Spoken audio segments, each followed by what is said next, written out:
Hello and welcome to Unacademy. मैं शुभम सिसोदिया आप सबका बहुत स्वागत करता हूं। दरअसल आज हम बात करने वाले हैं एक ऐसे मेजर और बहुत इंपॉर्टेंट इशू के बारे में जो एज एस्पिरेंट या फिर एक देश के नागरिक होने के नाते भी वो हमारे लिए बहुत ज़्यादा ज़रूरी हो जाता है। और मैं बात करने वाला हूं आपको आज रिजर्वेशन के बारे में। रिसेंटली अभी सुप्रीम कोर्ट के द्वारा एक बड़ा जो बदलाव है या फिर मैं कहूँगा कि जो बड़ा फैसला है रिजर्वेशन के ऊपर उसको यहाँ पे दिया गया है, और जो दिल्ली हाई कोर्ट का डिसीजन था रिजर्वेशन के ऊपर उसके फैसले को यहाँ पर पलट दिया है।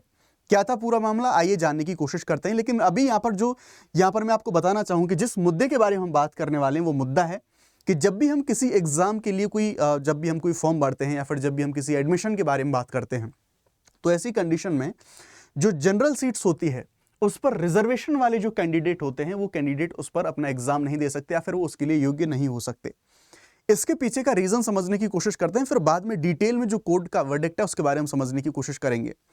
क्योंकि मान लीजिए अभी जस्ट फॉर एग्जांपल कोई व्यक्ति है, मान लीजिए अभी वो ओबीसी कैटेगरी से फॉर्म फिल कर रहा है, राइट, या फिर मान लो एससी से या फिर अदर किसी भी कैटेगरी से यहाँ पर फॉर्म फिल कर रहा है, और जब वो उस कैटेगरी का लाभ उठाते हुए कोई फॉर्म फिल कर रहा है तो उसे कुछ जो सरकारों के द्वारा या फिर जो भी आयोग जो एग्जाम कंडक्ट करा रहे हैं उनके द्वारा वो छूटें मिलती हैं, तो उन छूटों का फायदा उठाता है। जैसे एज रिलैक्सेशन मिल रहा है उसे, साथ ही साथ फॉर्म में जो फीस है वो कम देने को उसको मिल रही है।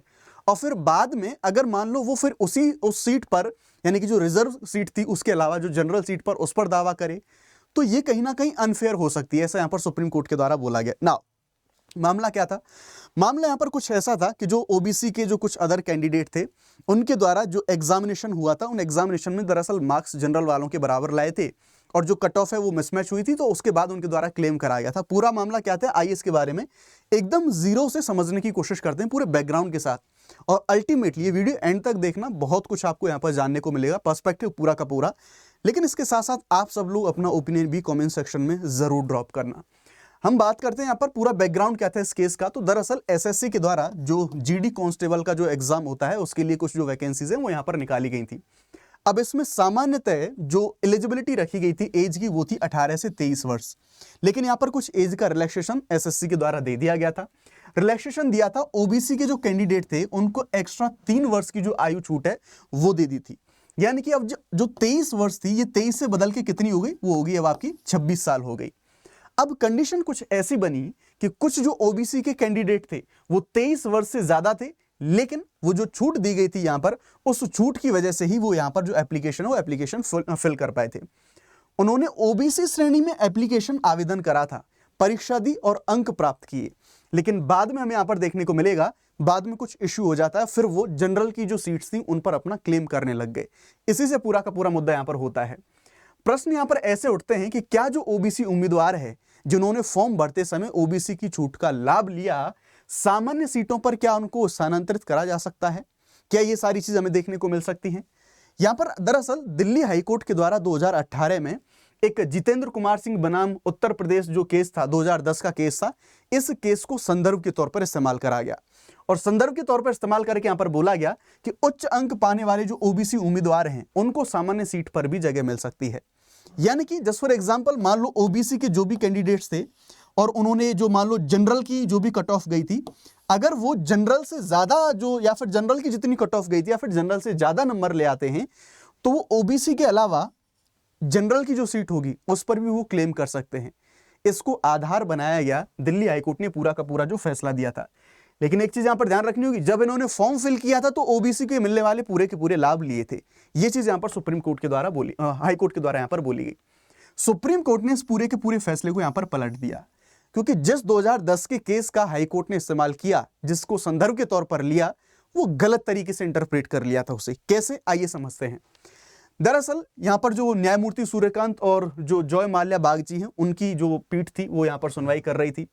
उन्होंने कहा कि ये तब पॉसिबल है जो ट्रांजिशन या फिर जो ट्रांसफर आप कर रहे हो कि ओबीसी से जनरल में, अगर मान लीजिए जो आयोग जो एग्जाम कंडक्ट करा रहा है उसके द्वारा कोई ऐसी रोक नहीं लगाई गई है, या फिर जो ऑफिस का ओएम होता है यानी कि ऑफिस का मेमोरेंडम होता है, अगर उसमें कोई ऐसी रोक नहीं लगाई गई है तो आप उन चीजों को ट्रांसफर कर सकते हो। लेकिन अगर इस जो जीडी कांस्टेबल वाला मामला था इसके बारे में हम बात करें तो यहां पर ऑलरेडी इन सभी चीजों के बारे में, इन चीजों को जो ट्रांजिशन करने की बात करी गई थी, इससे रोका गया था। और डिटेल से समझने की कोशिश करते हैं। तो यहां पर जो भर्ती अधिसूचना नियमों में ऐसी रोक नहीं है, इसलिए जो आरक्षित उम्मीदवार हैं वो सामान्य सीट पर जा सकते हैं, ऐसा सुप्रीम कोर्ट के द्वारा यहां पर बोला गया। अब जो भर्ती नियम या फिर ओएम यानी कि जो ऑफिस मेमोरेंडम है, अगर वो रोक लगाता है तो छूट लेने वाले उम्मीदवार हैं वो श्रेणी में नहीं जा सकते। दिल्ली हाईकोर्ट ने जो 2010 का जो केस था जितेंद्र कुमार सिंह, इसको गलत तरीके से इसको इंटरप्रेट कर लिया और याचिकाकर्ताओं ने जो एएम की संवैधानिक वैधता थी उसको भी चुनौती नहीं दी गई थी। क्यों? क्योंकि उसके बारे में हम बात करेंगे। जो सारी सुप्रीम कोर्ट की जो टिप्पणियां थी इस मामले में, आइए उनको समझते हैं, तब और ज्यादा क्लैरिटी आपको मिलेगी। दरअसल जो माइग्रेशन है यानी कि ओबीसी से आप जो जनरल में इनको ट्रांसफर कर रहे हो, वो आपका यूनिवर्सल राइट नहीं है। यहां पर इस चीज को बोलने की कोशिश करी गई कि अगर हम रिजर्व जो क्लास है उसके उम्मीदवार हैं वो सामान्य सीट पर जाना, ऐसा कोई सर्वमान्य सिद्धांत नहीं है। आप इसे एज अ राइट प्रेजेंट नहीं कर सकते।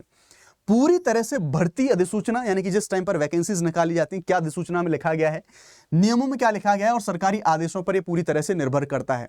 अगर वहां पर नहीं रोका गया है तो ही आप उसके लिए क्लेम कर सकते हैं। अगर वहां पर रोका गया है तो फिर आप इसे एज अ राइट आप इसे क्लेम नहीं कर सकते। इफेक्ट ऑफ टेकिंग रिलैक्सेशन यानी कि यदि एससी एसटी ओबीसी इस उम्मीदवार ने आयु शुल्क प्रयासों की जो संख्या है या फिर अनुभव में छूट ली है फॉर्म भरते समय, क्योंकि ओबीसी से भरा था इन्होंने, और भर्ती नियम यानी कि जो ऑफिस मेमोरेंडम है उनमें अगर रोक है तो वो सामान्य सीट पर नहीं जा सकता। यहां पर इसके बारे में बात करेंगे। कोर्ट ने यही चीज कही थी, यहां पर इंग्लिश में अपना जो वर्डिक्ट दिया था, इसका मतलब यही था कि अगर आप एक बार जो नियमों की जो छूट है या फिर जो कैटेगरी की छूट है अगर आप उसको ले लेते हैं तो फिर आप जो जनरल कैटेगरी का जो पूरा का पूरा जो क्लेम है वो क्लेम आप नहीं कर सकते यहां पे।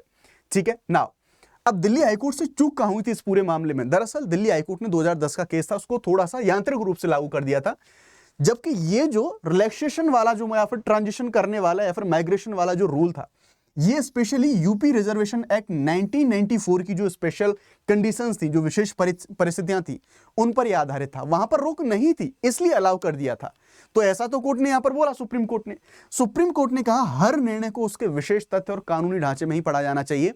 ये नहीं है कि इसमें अलाउ कर दिया तो आप हर जगह अलाउ कर दोगे, जबकि एसएससी वाले मामले में अधिसूचना में उसमें रोका गया था कि नहीं, जो माइग्रेशन है ओबीसी से जो जनरल की तरफ जो माइग्रेशन है वो माइग्रेशन जो है अलाउ नहीं होगा।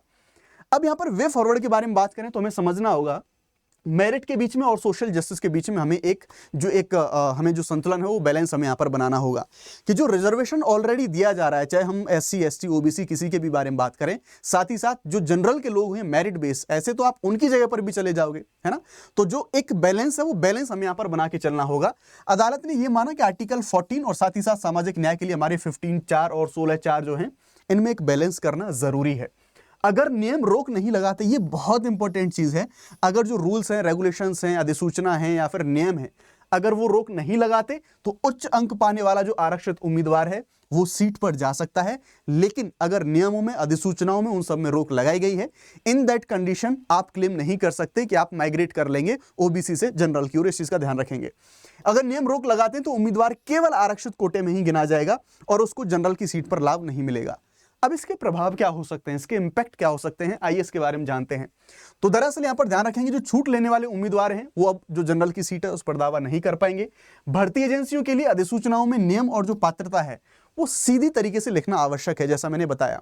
और साथ ही साथ कोर्ट्स के बारे में बात करें, चाहे अन्य आयोगों की जो अथॉरिटीज हैं उनके बारे में बात करें, आप इन जनरल एक ब्रॉडर वे में सभी को एक तरीके से नहीं देख सकते। आपको स्पेसिफिकली मेंशन करना होगा जो अधिसूचना आप जारी करेंगे, जो नोटिफिकेशन आप जारी करेंगे, जितने भी आयोग या फिर जो भी अथॉरिटीज वगैरह हैं, कि इन दैट कंडीशन जो माइग्रेशन होगा ओबीसी से जनरल की ओर, वो माइग्रेशन अलाउ होगा या फिर नहीं होगा। कानूनी दृष्टिकोण के बारे में बात करें तो यह साफ हुआ है कि माइग्रेशन कोई अधिकार नहीं है, बल्कि नियमों पर आधारित एक शर्त सहित जो व्यवस्था हमें यहां पर देखने को मिलती है कि जो नियमों में, जो शर्तों में लिखा होगा वही चीज यहां पर जो है एप्लीकेबल होगी। तो एक तो ये कर सकते हैं कि राष्ट्रीय स्तर पर एक स्पष्ट नियम बना लिए जाए। दूसरा कि जो पात्रता या फिर प्रतिबंध है उनको क्लैरिफाई वे में सीधे तरीके से लिखें, और बिना छूट लेने वाले जो आरक्षित उम्मीदवार हैं उन्हीं को सामान्य सीट पर जाने की जो अनुमति है उनको हम दे सकते हैं। क्योंकि भाई आप ऐसा नहीं कर सकते ना कि आप वहां भी आनंद ले लो ओबीसी का कि आपको छूटें कुछ मिल रही हैं, या फिर जो भी कोई भी सर्टेन कैटेगरी हो सकती है कि आप मान लो फीस भी कम दे रहे हैं और एज में भी रिलैक्सेशन ले रहे हैं, फिर आप यहां भी आ जाओ कि नहीं ठीक है अब हम इस साइड नहीं तो इस साइड माइग्रेट कर लेते हैं।